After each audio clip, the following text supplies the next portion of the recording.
ایک بادشاہ نے کسی بات پر خوش ہو کر ایک شخص کو یہ اختیار دیا کہ وہ سورج غروب ہونے تک جتنی زمین کا دائرہ مکمل کرے گا وہ زمین اس کو انعام کر دی جائے گی، اور اگر وہ دائرہ مکمل نہ کر سکا اور سورج غروب ہو گیا تو اسے کچھ نہیں ملے گا۔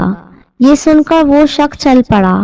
چلتے چلتے ظہر ہو گئی تو اسے خیال آیا کہ اب واپسی کا چکر شروع کر دینا چاہیے، مگر پھر لالچ نے غلبہ پا لیا اور سوچا کہ تھوڑا سا اور آگے سے چکر کاٹ لوں۔ پھر واپسی کا خیال آیا تو سامنے کے خوبصورت پہاڑ کو دیکھ کر اس نے سوچا اس کو بھی اپنی جاگیر میں شامل کر لینا چاہیے۔ الغرض واپسی کا سفر کافی دیر سے شروع کیا۔ اب واپسی میں یوں لگتا تھا جیسے سورج نے اس کے ساتھ مسابقت شروع کر دی ہے۔ وہ جتنا تیز چلتا پتہ چلتا سورج بھی اتنا جلدی ڈھل رہا ہے۔ اثر کے بعد تو سورج ڈھلنے کے بجائے لگتا تھا پگھلنا شروع ہو گیا ہے۔ وہ شخص دوڑنا شروع ہو گیا کیونکہ اسے سب کچھ ہاتھ سے جاتا نظر آ رہا تھا۔ اب وہ اپنی لالچ کو کوس رہا تھا مگر بہت دیر ہو چکی تھی۔ دوڑتے دوڑتے اس کا سینہ درد سے پھٹا جا رہا تھا مگر وہ تھا کہ بس دوڑتے جا رہا تھا۔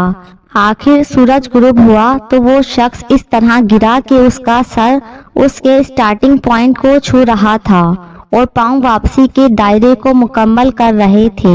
یوں اس کی لاش نے دائرہ مکمل کر دیا۔